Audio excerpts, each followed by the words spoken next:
We've got a very intriguing Big 12 versus SEC matchup on Saturday night as BYU travels to take on Arkansas in Fayetteville. Neither team has looked very good this season, but it is a big opportunity for one of these teams to get a resume-boosting victory over a Power 5 opponent before heading into conference play. $1 million question is, who is going to get the win?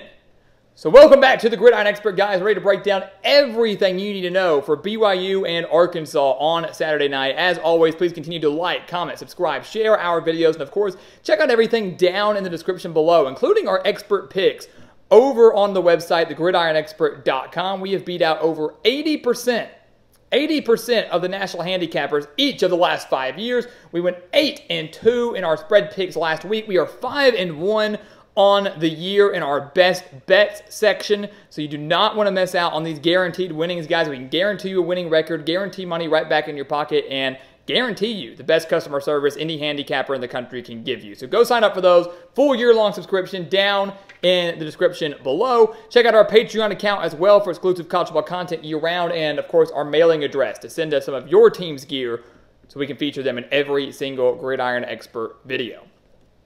So let's dive into this game. It's a rematch of a meeting that featured last year. Arkansas traveled to Provo last year to take on BYU. At the time, both teams were not looking good. Both teams were struggling after strong starts to the season. Arkansas winning that game 52-35 with 644 yards of offense and forcing 3 turnovers defensively. I would be very surprised if the Razorbacks came out and put up that many yards of offense again in this 2023 meeting. Very, very surprised. Same can be said for BYU, who nearly had 500 yards of offense. Because you look at the Cougars' offense. We'll start with them first. You look at what they've done so far this year. They've only played Sam Houston, who's now a member of the FBS, and Southern Utah. But they're only averaging 325.5 yards per game. Really not all that impressive of a mark. They're only averaging 79 rushing yards per game. Not an impressive mark at all when they're playing inferior opponents. Keaton Slovis, the transfer in from Pittsburgh, went from USC to Pittsburgh, now to BYU, has thrown for 493 yards and 4 touchdowns on the year, but 348 of those yards and all 4 of those touchdowns came last week against Southern Utah. So the BYU team as a whole did not perform very well against Sam Houston, who, yes, was anxious to make their debut at the FBS level, was looking to maybe pull off a massive upset, but BYU only winning that game 14-0, really struggling to move the ball offensively. LJ Martin leads the way at running back, 118 yards rushing on the year. Isaac Rex is obviously a threat in so many different aspects, not just as a pass catcher, but as a blocker as well. It's extremely tough to stop. The offensive line has been very impressive. They have not allowed a single sack, but have struggled to open up running lanes for their running backs. And that's the biggest concern for BYU right now, is to beat Arkansas, to hang with the talent that Arkansas has. They've got to find a way to be multidimensional, got to find a way to not rely solely on Keaton Slovis. And right now, that does not seem that they're going to be able to do that. They've got to find a way to get the ground game going. Fortunately for BYU, Arkansas has the exact same issue. Arkansas has the exact same problem, which is a bit of a shock. The Razorbacks came into the year with Rocket Sanders at running back, along with A.J. Green and Dominique Johnson and DeBinion as well, Rashad DeBinion. This is a team that's loaded at running back. Sam Pittman, the offensive line guru. People thought Arkansas was going to be phenomenal up front, and they haven't been. The Razorbacks have struggled mightily to move the ball and have struggled mightily on the offensive line. Through 2 games against Western Carolina and Kent State, the most inexperienced team in all of college football, Arkansas has allowed 3 sacks, including 2 to Western Carolina. And you take a look at what's going on the ground, they can't create any running lanes. They only had 105 yards rushing against Western Carolina and only 172 rushing yards against Kent State. Some would say 172 is not that bad, but that's 172 yards on 45 carries for an average of 3.8 yards per carry, which really is not all that good. Arkansas, though, still owns the major X factor and the major advantage over BYU at the quarterback position with KJ Jefferson, who is one of the better quarterbacks, not just in the SEC, but in the entire country. He already has 382 yards, 5 touchdowns on the year. Obviously, a dangerous dual-threat quarterback as well. And the Razorbacks wide receiver core has been very, very impressive. A lot of new pieces coming in this year through the transfer portal, but guys like Andrew Armstrong, Isaac Tesla have been very, very impressive through 2 games so far. And this is an Arkansas team that right now, I do believe, owns the offensive edge over BYU because of the quarterback play, because of the wide receiver play. But up front, on the offensive line, they have significant concerns. One that maybe might not come back to bite them against BYU, but could very well the next week against LSU and as Arkansas progresses through conference play. You take a look at the defense. BYU has a golden opportunity here. We said it might not come back to bite Arkansas, but it could. If BYU's defensive line, that front seven, really steps up, not only will they completely shut down the Razorback run game, just like Western Carolina and Kent State did, but maybe they can generate enough pressure on KJ Jefferson to maybe collapse the pocket, not allow him to escape, and either force some sacks or force him into some bad decisions.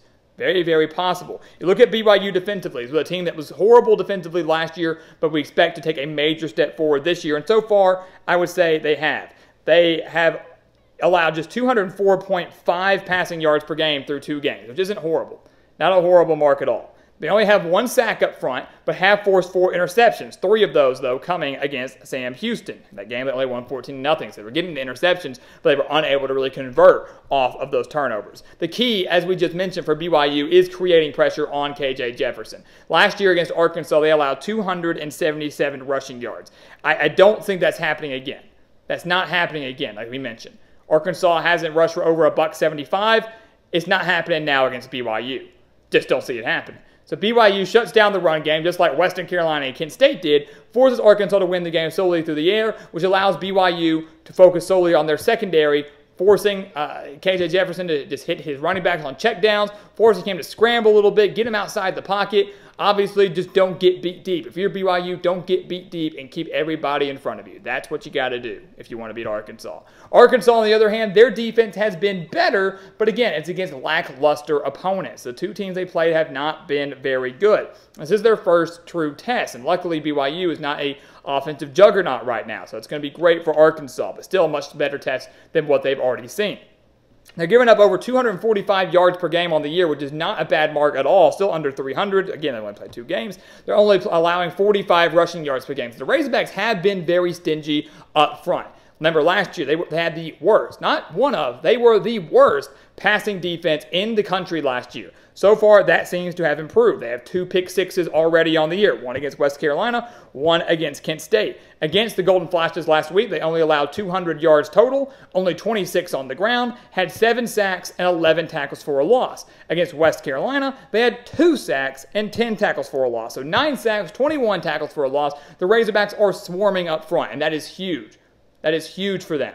Finally creating more consistent pressure, shutting down the run game, and forcing Kedon Slovis to win the game through the air. That's going to be the key for Arkansas as well, forcing them to do that, making sure BYU stays one-dimensional just like they have in each of their first 2 games. And the secondary does seem to have taken that little bit of a step forward. Again, this will be the best quarterback that Arkansas has seen. This will be the best offensive line that Arkansas has seen. This will be the best team as a whole that Arkansas has seen all year long. How does the defense finally react and play against this step up in competition? That's going to be the key. And if Arkansas can force Kedon Slovis to win this game through the air, if they can create pressure on him just like they have in each of the first 2 games, it could be a very, very long day for BYU. Slovis does not have that dual-threaded capability that KJ Jefferson has, and if they continue to back BYU up on the chains while they're unable to run the ball, might be a long, long night for the Cougars, and they might struggle to put points up on the scoreboard.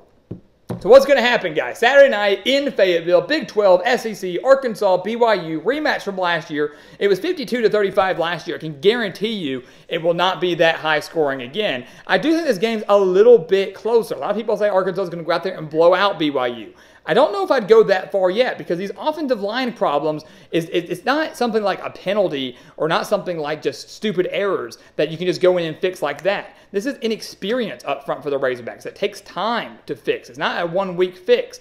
I don't expect them to immediately start rushing all over the place. I don't expect them to immediately have better pass protection. It's going to take time for Arkansas to fix that, which is not what Hog fans want to hear. But bottom line is, Arkansas, despite all of that, still to me owns that offensive line advantage. They still own the edge offensively over BYU. Right now, I still think they own the defensive edge over BYU. They own the home field advantage edge over BYU. So while I don't think that Arkansas is going to go out and win this game by 30 points, 28 points, something like that, I do think Arkansas wins this game by double digits. The Razorbacks maybe start slow. Same goes for the Cougars. It's back and forth for a little bit, but they have one big breakout play that kind of busts the game wide open, gets the crowd back into it. The Razorbacks beat BYU by at least 10 points.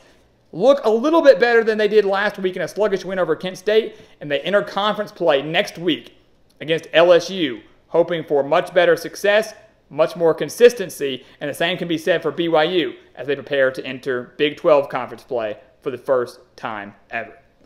So guys, there you have it. We have the Arkansas Razorbacks winning on Saturday afternoon. Leave your predictions down in the comments below. But as always, please continue to like, comment, subscribe, share our videos, and make sure to check out everything down in the description below, including those expert picks over on our website, thegridironexpert.com, our Patreon account, and of course, our mailing address. We've got a hog helmet over there. No BYU helmet. We've got a great hog helmet over there. Got a hog gear up there, Lou Holtz signed picture, things like that. But we'd love to get some more gear to be represented in every single Gridiron Expert video, and all that information can be found right down there in the description. And once again, guys, as always, thank you so much for watching, and we'll see you next time right here on the Gridiron Expert. Yeah.